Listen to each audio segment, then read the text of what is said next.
Your show will go live in 5 seconds. 4, 3, 2, 1.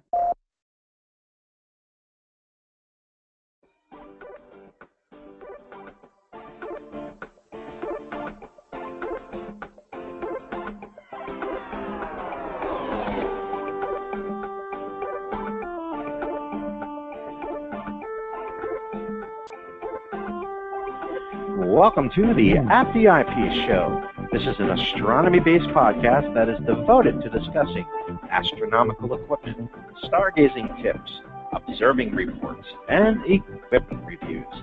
We don't focus on the science of astronomy. There are plenty of shows that do that. The focus of At the Eyepiece is the visual observers, those backyard stargazers that enjoy taking their telescopes under the stars, and those individuals wishing to join our ranks. After all, what matters to stargazers is what's at the eyepiece.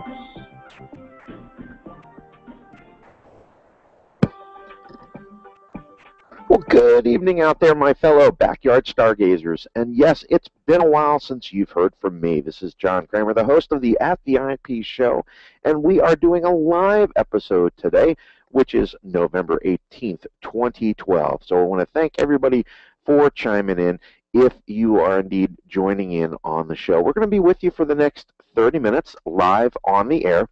Now, this is how it works. We are on Blog Talk Radio /At the Eyepiece. And we do have a guest call-in number where you can call in and participate in the show if you want. We also have a chat room. By all means, you can go ahead and find the link to the chat room there right on the page. Our guest call-in number is 760-454-1129. And, of course, we are also doing currently a Google Plus Live Hangout. I've been doing that for a little while for each episode. And I'm going ahead and doing a little bit more with sharing out the desktop here as I talk about the different topics that I have on the table to discuss this evening. I'll go ahead and share that view on the desktop screen. And don't forget, now, if you missed this show, you're listening to us after the fact, after our live episode, which obviously most of you do here on iTunes. We're available, or directly here from the Blog Talk Radio page. You can also go ahead and find my YouTube channel. John Kramer is one, as well as look for the official show page At the Eyepiece, and then you can go ahead and actually follow the podcast in the video format and see some of the things that we have been discussing here on the show. Now, I would like to go ahead and open up and say that it has been very difficult for me to get to doing the episodes here, and I do want to apologize. And you know, I also want to apologize for those individuals that have just given me such good feedback for the previous audio tour of the month. I think we did one for October, September, and I just got really great feedback from those, in addition to putting up, as requested, the Sky Safari observing list for those particular targets. I do hope to get to doing another audio tour. Really, really difficult, though, with some personal experiences, personal things that have kind of changed, some living arrangements, so to speak. So now I'm getting back settled in to a different office location in the house here, and having the opportunity to go ahead and do some of the things that I'd like to do, which is obviously right here doing the show and talking about astronomical equipment, stargazing tips, observing reports, and some equipment reviews right here at the Eyepiece. So now that we are a bit settled down here, and I do have that opportunity, hopefully we can get back into somewhat of a normalized schedule with the show. Now, speaking of a normalized schedule, recall that we've dropped down from being a weekly episode to every other week episode, maybe bi-weekly or bi-monthly rather, you can refer to it that way. Now, as we are approaching into the holidays, we are going to be even a little bit more pinched for the opportunity to devote time for the show. But I do have some exciting things. We'll go ahead and we'll talk about that here as we recap and as we wind down the episode here as well. So first off the bat, let's go ahead and talk about some vendor news.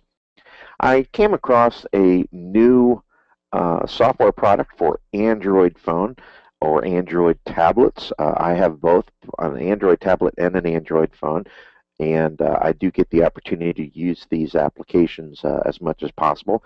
By far, my used application there is what you those folks that are chiming in on the Google Plus Hangout, or those folks that are actually chiming in after the fact and watching the YouTube video. I do run a Mac, so I do have Sky Safari on the Mac. That is one of these screen shares that I'm actually called up right now to do. It's a fantastic program. I use it a lot. I also like to go ahead and say that there's a new software product called Starlog, and it is available in the Google Play site for $1.99. I myself have not tested this software out. I'm just giving a heads up to my fellow backyard stargazers out there. There are some interesting things that immediately caught my attention here. Number one, it does have 2 good reviews here, 5 stars, so that's always very encouraging. One of the things that really, well, I'll just read the Starlog description here for you, allows you to log your astronomical observations in the field right there behind your telescope while you're looking at the object.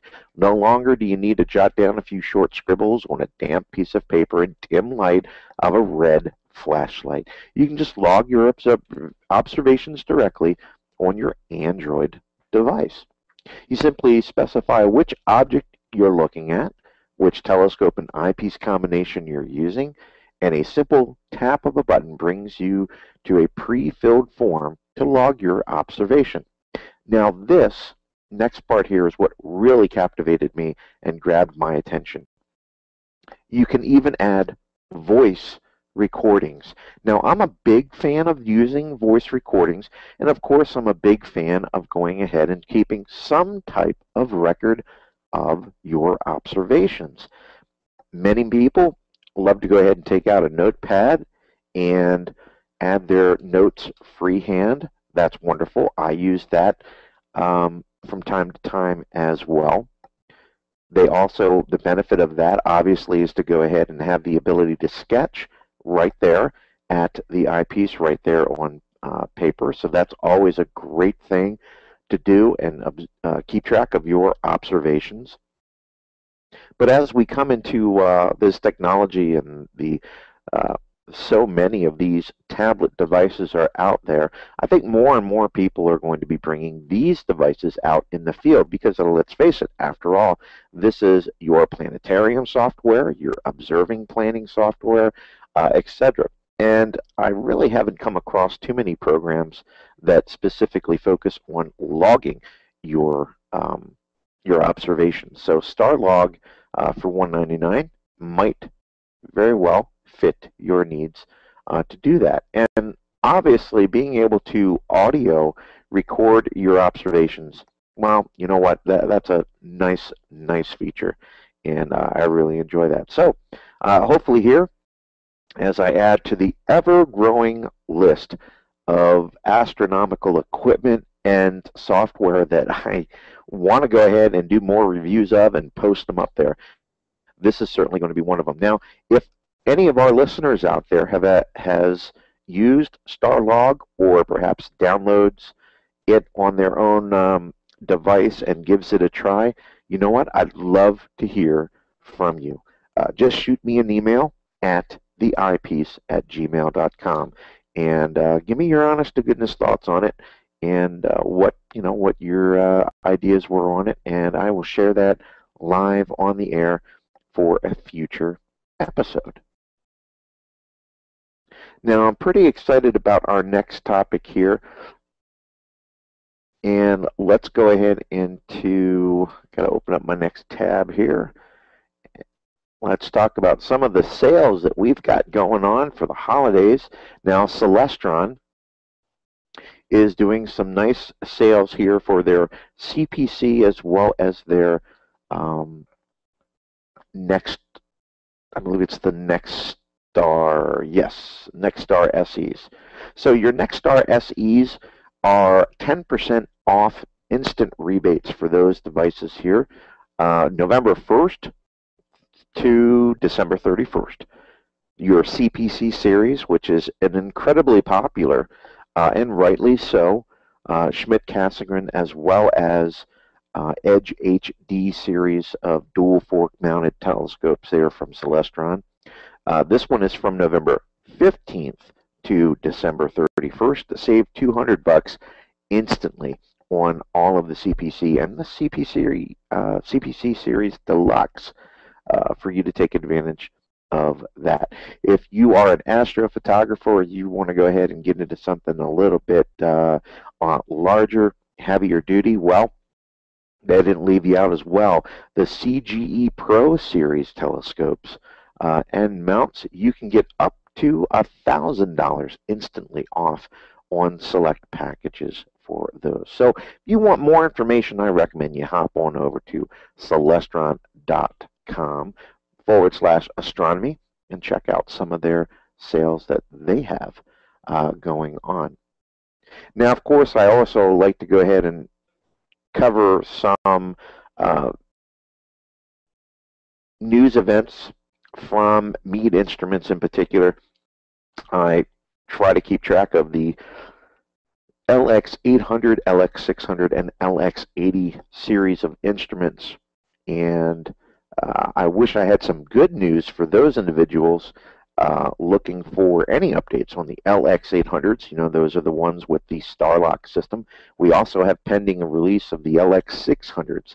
And, you know, it's unfortunate that Meade just does not proactively communicate. It would carry such good weight among us amateur astronomers out here just to know what's going on. You know, I do some project management professionally on my side, and one of the things that frustrates customers more, it's not so much if you have delays, it's not being informed.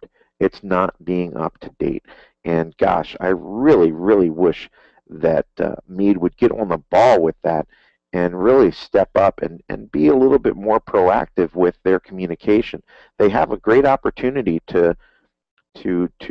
well, they have an opportunity. I'm not sure if it's a great opportunity, but let's go ahead and turn that around for them and really do some PR and turn around the just horrific release of these instruments with some positive feedback. That being said, too, I did see that they were not part of the Advanced Imaging Conference this year, but they did head on over to the Arizona Telescope Expo, I believe is what it is referred to, and they did have a presence there. I was trying to find any information on any news that fellow backyard stargazers that attended that event out there in Arizona were able to go ahead and share, but unfortunately I have not been able to find anything on that. I'm not sure if it's just not a lot of interest or whatnot. And hopefully, here's another thing too, if you're an astronomical vendor and you're going out there to this type of event and you're posting up images of your salespeople and your VP and your equipment out there at this event, don't use a camera that looks like it's a 2-megapixel camera that might be on a cheap type of phone. And certainly if you're going to image your equipment, try to get a focus. I won't say who it was, but that's just being thrown out there. For goodness sakes, you know, show a little bit of pride in the small things, and I think it really will go over pretty far out there. Next up is let's talk about some new vendor and new astronomical equipment out there. I'm on telescopes.com here, and the Olivon, I guess it's Olivon, O-L-I-V-O-N. I have a great opportunity coming up. I'll share it here at the end of the show, but I wanted to go ahead and share just a little bit. This is a relatively new vendor for astronomical equipment, and they have a number of eyepieces available. The super wide series 83-degree eyepieces, looks like they have about 5 offerings for that. They also have some higher resolution. Let's see if I can go ahead and bring that up too. I just had that up here. And the reason that I am bringing this particular vendor up is because I am going to have the opportunity here to do a review and a number of product showcases on these particular eyepieces. Right now, up on the screen, we're looking at their 50-degree field of view eyepieces here. They're high def, as they refer to it. So always great to see some new products come out there from some new vendors. It'd be interesting to see how they do. And I'm very excited to go ahead and be able to review actually all of these eyepieces for you. So we got plenty of things coming out on future episodes, as well as some reviews out there on the webpage and Cloudy Nights, etc., and some product showcases. If you recall, I wanted to go ahead and do a product showcase here, and perfect timing for these to be released and get into my hands so we can go ahead and kind of put them through its paces. So that's looking pretty good too. Now also, as we come into the holiday time of year, one of the best little accessories that you can get for yourself if you're a Dobsonian user, one of my favorite things here, if you go on over to OpticSmart, they're halo setting circles. They start at $159, going up to about $179. And what this basically does is give you a leveling base for your telescope, and it gives you a nice printed azimuth degree circle there with a leveling base and a compass, and permits you to go ahead and purchase separately some type of digital angle so that you can go ahead and locate your objects with altitude and azimuth. This is certainly on my holiday wish list myself, and got this called up on the page. Really looks like a great little product, very economical. And as I call up a little bit more of these, you can see how well this is put together. You know, I really like OpticSmart. No, I have no direct affiliation with them at all. It's just one of these products that I really am excited about. Really am excited to get into my hands as well and set up on my Aperture 8012 and give you all a real thorough review as well of this product. So that's going to be coming up right after the holidays, I am sure. Really looking forward to that. Using that in conjunction with some type of program on your Android or your iPhone, such as, like I talked about earlier, your Sky Safari app, which gives you the azimuth and altitude readings for almost every object out there. You can go ahead and locate objects much quicker than star hopping. All right, so let's go ahead and get on to observing. Now, we've had some great activity. Well, I'm not sure if it's great activity, but for this month in particular, just on Saturday night, Friday night, Saturday morning, was of course the peak of the Leonids. Now, I myself have not had many Leonids that I could see as I was outside on Friday evening. I didn't stay out there very long, I will admit that, but didn't really see a whole lot. I did actually see some Leonids actually earlier on the week, and I don't find a whole lot of observing reports out there, so I'm sure hoping that you were able to get out there and maybe you were able to catch a few of the Leonids, because it was really a good time. Moon was not interfering at all with the shower. And speaking of the moon, that's a great opportunity for you to go ahead and get out and observe the moon. Tonight, actually, I hope actually right after the show, chiming in on the virtual star party and sharing some views of the moon as well. Right now, it's beautiful out there. It's a waxing crescent, I believe. And yes, waxing. And a great opportunity to go ahead and see some details there along the terminator, and looking really forward to some beautiful views with the 8-inch scope. Now, in addition to some beautiful views, Jupiter, this is from Sky and Telescope. the Great Red Spot Shrinking. Now, this was posted up on Sky and Telescope, like I said, and it's basically talking about how the Great Red Spot has noticeably shrunk in, it looks like from 2006 to about right now. So amateur astronomers, no doubt, are making good observations and assisting the science aspect of this. But I've been observing Jupiter for a while. I've actually had some fantastic opportunities to image it with the new imaging source DMK camera. And I will say that the Great Red Spot itself, the color is very, very subtle. It's no longer a dark red. Well, not really a dark red, but it's no longer a deep tan. It's very, very, very light.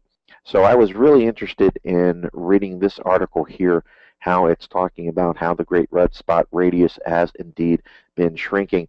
There are discussions there that by 2050, it might actually only be known as the Great Red Circle, and that perhaps oval BA, aka, the Red Spot Junior, which is actually easier to pick up than the Great Red Spot, may indeed, which is getting larger, may indeed be, well, taking over the reins from the Great Red Spot someday.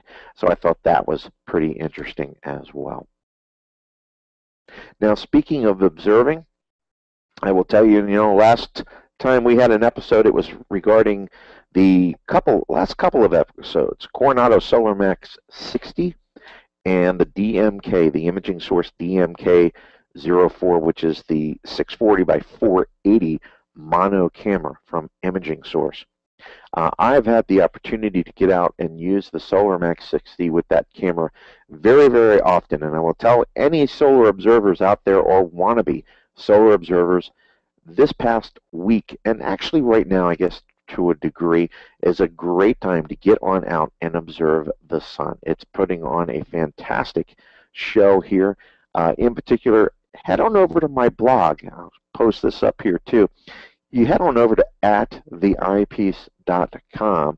My last post from the 15th talks about fantastic solar activity right now. I include a full disk image courtesy of the NASA SOHO site, as well as some of the actual live images that I took of all the different active regions. In addition to that, we went ahead and also did a somewhat full disk image in hydrogen alpha. So it is a lot of fun to do solar imaging as well as in white light and in hydrogen alpha. I tell you, it's really been a blast for me, and I really do enjoy the Solar Max 60.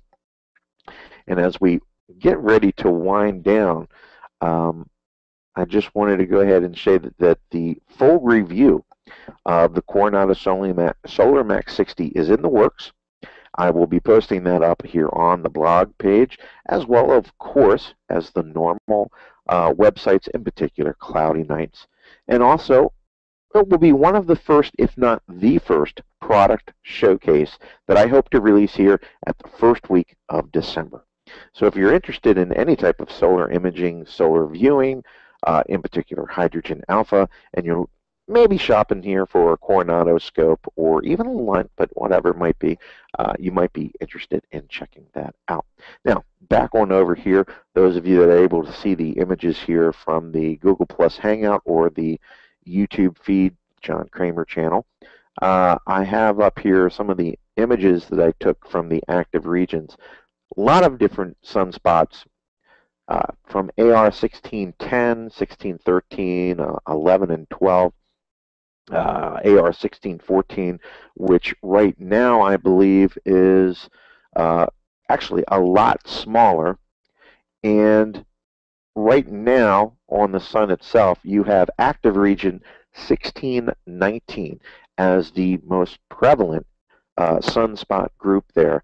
I looked at that actually just today, and indeed a lot of great details there. Trailing behind 1619, actually you still have 1613 there, which is your typical sunspot on the southeastern limb or approaching the southeastern limb of the solar disk. It's your typical sunspot, you know, with your penumbra and your umbra there. Not a whole lot of pores that I can discern around that. It's not breaking up any that I can see either. You do have 1619, quite large grouping, lots and lots of pores and umbra activity there, lots of additional sunspots breaking up into that region too. And trailing behind that, 1618 as well is looking like a really good white light sunspot group. Now looking immediately at the edge of the sun here from this the SOHO webpage, not a whole lot of activity that I can see coming up on the limb here. So it looks like after this particular group, this past week, last few days, we've had just a great day for, or a great time for observing the sun in white light for the sunspots. Looks like we might be back to having a little bit of a dry spell with that. Now back to hydrogen alpha. Call up a little bit larger page. I've been working on my imaging skills, and I did post up a mono or black and white image of the solar disk in hydrogen alpha. You can clearly discern the sunspots, the active regions there, with some nice filament structure as well. Then I also did a colorized version, and the colorized version was processed with Photoshop. And hopefully, well, I'd like to try out a color camera. You know, mono is going to give you higher resolution. I think it would be really interesting to see how a mono camera in real world example, head-to-head against a color camera would actually do. But for right now, the DMK21 does a very, very good job. That's the imaging source. It's the original version, not the one with the updated chip. The one with the updated chip is the 618, and yes, it does have a higher sensitive chip for any of your imaging. I also did a great image of Jupiter. I was so thrilled with it,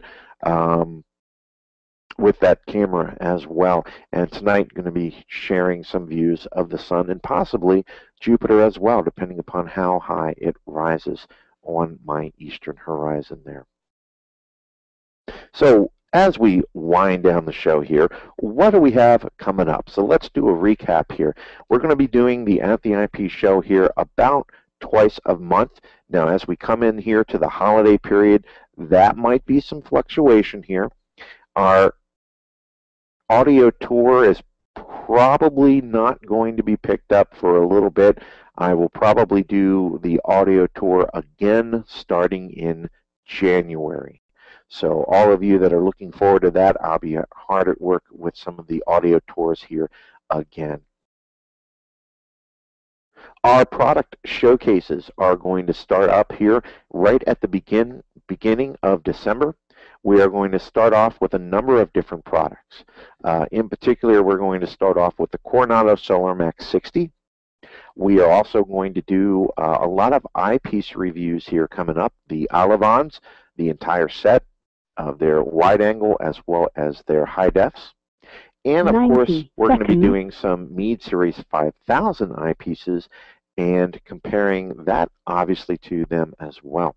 So a lot of great things coming up. I sure hope that we can go ahead and have fun doing it. I know I will, and I look forward to any of your comments or questions. Send me an email at theeyepiece@gmail.com.